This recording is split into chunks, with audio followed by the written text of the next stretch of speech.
তখন বেলা এই 10:30 11টা বাজে। নিয়মিত মা ফোন করল।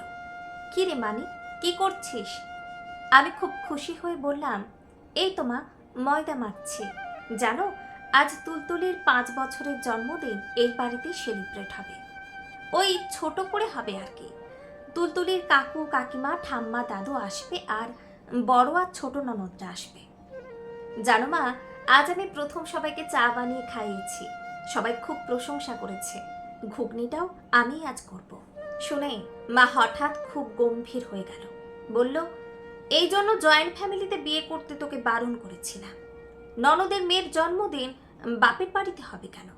বরং তোদেরই তো ওদের বাড়িতে নিমন্ত্রণ খেতে যাওয়ার কথা। ছোট সংসার হলে এই ঝুট ঝামেলাগুলো পোহাতে হয় না। নাও, এবার মজা বোঝো। খাটিয়ে খাটিয়ে মেয়েটাকে আমার মেরে দেবে এরা। আমি হা হা করে উঠে বললাম, এসব কি বলছো মা? কেন বলছো? এ বাড়িতে সবাই হাতে হাত লাগিয়ে কাজ করে। এক জায়গায় হলে সবাই কোনো না কোনো কাজে ব্যস্ত থাকে। কারোর গায়ে লাগে না গো, খুব আনন্দ হয়। আমি তো জোর করে বা বাধ্য হয়ে কিছু করছি না, নিজের ইচ্ছায় করছি।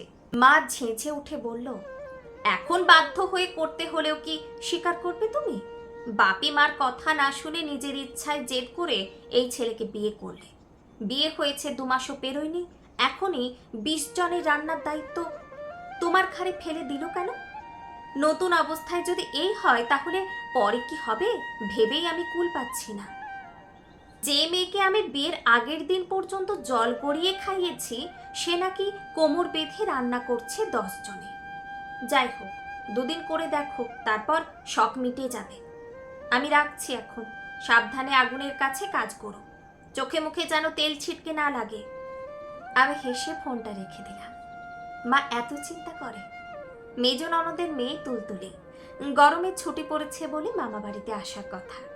এর মধ্যে জন্মদিন পড়ে গেছে, তাই আমি আর সৌরভ দুজনেই বললাম, একেবারে এখানেই ছোট করে একটা ঘরোয়া অনুষ্ঠান করা হোক। তাতে ও আনন্দ পাবে, আমাদেরও একটা গেট টুগেদার হয়ে যাবে। ঘুগনির মশলা করতে করতে কিন্তু আমার মনটা মেঘলা হতে লাগলো। মায়ের বলা কথাগুলো কেমন যেন মনে ঘুরপাক খেতে লাগলো। মন নিয়ে তুলতুলির জন্মদিন করব ভেবেছিলাম, ঠিক যেন সায় পাচ্ছিলাম না। ভাবছিলাম, তাহলে কি ভুল সিদ্ধান্ত নিলাম? সত্যি কি আদরে বড় হওয়া আমি জয়েন্ট ফ্যামিলিতে এসে খুব সমস্যায় পড়ে যাব? কিন্তু এখনো পর্যন্ত তো এরা আমাকে মাথায় তুলে রেখেছে। অচিরেই কি সেটা বদলে যাবে? এমনকি বিয়ের আগে মায়ের সতর্ক বার্তাটাও কানে ভাসতে লাগলো। মা বলেছিল, বিয়ের পর ননদরা তোকে সুখী হতে দিলে হয়। ভাইয়ের ওপর অতিরিক্ত দাবি থাকলে তুমি ও বাড়িতে টিকতে পারবে না। সবটা মিলিয়ে মনটা তেতো হয়ে গেল। সকালে সেই ফুরফুরে ভাবটা আর নেই। সব কেমন বিশ্রী লাগছে। দুপুরের খাওয়া দাওয়ার পর মনে হলো, সত্যিই তো শরীরটা বেশ ক্লান্ত লাগছে। এত ঝামেলা আগ বাড়িয়ে না নিলেই হতো। আবার রাতের জন্য বিরিয়ানি, চিকেন চাপ রান্নার ঝামেলা আছে। নিজের নির্বুদ্ধিতায় নিজের গালে থাপ্পড় দিতে ইচ্ছে করল। ভাবতে ভাবতে কখন যে ঘুমিয়ে পড়েছি খেয়াল নেই। ক্লান্ত শরীরে যখন ঘুম থেকে উঠলাম, তখন রাত 8টা বাজে। নিচে খুব হল্লা হচ্ছে। চোখ মুখ ধুয়ে ফ্রেশ হয়েছি এমন সময় বড় ভাগ্নি এসে বলল, আরে মামি, তুমি ঘুমাচ্ছ বলে কেক কাটাটা পোস্টপন রাখা হয়েছে। সবাই তোমার ওঠার অপেক্ষা করছে। কেকটা দেখতে এত সুন্দর, আমি তো ওয়েট করতে পারছি না। তাড়াতাড়ি চলো বলে টানতে টানতে নিচে নিয়ে গেল। আমি তো অবাক। আমার ঘুম থেকে ওঠার অপেক্ষায় সবাই এতক্ষণ বসে আছে। ডাইনিং ভর্তি লোকজন, সবাই এসে গেছে। তাদের মধ্যমণি হয়ে বসে আছে আমার মা বাপি।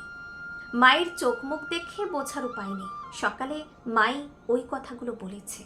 কিন্তু মাকে তো নিমন্ত্রণ করা হয়নি। তাহলে শাশুড়ি মা আমাকে চায়ের কাপ ধরিয়ে দিয়ে বললেন, নে এটা খা, মাথা ছেড়ে যাবে। তোর মাকে দুপুরে ফোন করেছিলাম, আসতে চাইছিল না বলে সৌরভকে গাড়ি দিয়ে পাঠিয়ে দিয়েছিলাম। তোর মা বাপিকে তুলে এনেছে। ওনারা দেখুক তাদের আদরের মেয়ে কেমন একটু একটু করে আমাদের যৌথ পরিবারের একজন হয়ে উঠেছে। সবসময় ঘটা করে নিমন্ত্রণ করা লাগে নাকি? তাহলে আর আপন আত্মীয় কিসের হলো?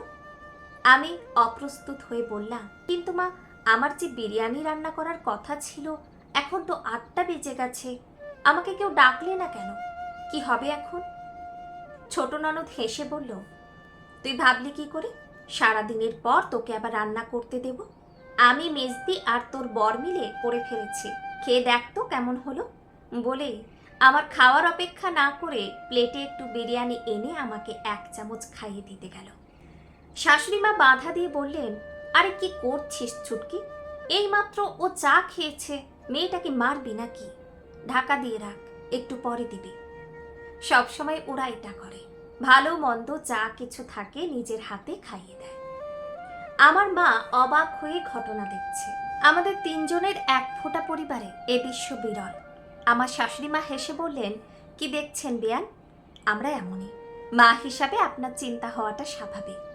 আমিও তো মেয়ের মা, আমি বুঝি আপনার চিন্তা। কিন্তু কি জানেন তো, বিচ্ছিন্ন কিছু ঘটনা যেমন আছে, বিচিত্র মানসিকতার মানুষও তো আছে। সবাই খারাপ হলে কি সংসারে ব্যালেন্স থাকতো বলুন?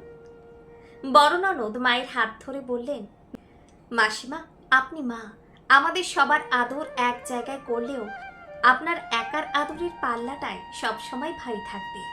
আপনার মতো করে হয়তো আমরা ওর যত্ন করতে পারবো না, কিন্তু চেষ্টা করব। আমাদের 3 বোনের মধ্যে ও এখন যোগ হয়ে 4 বোন হয়ে গেছে। ও কি খেতে ভালোবাসে, কি পড়তে ভালোবাসে, কিভাবে ওকে একটু আনন্দে রাখা যায়, এই আলোচনাই করি। একান্নবর্তী পরিবারে যেমন নিজের পছন্দের জিনিসটা ভাগ করে খেতে শিখতে হয়, তেমনি খারাপ সময়, বিপদ আপদ এগুলো তো ভাগ হয় বলুন।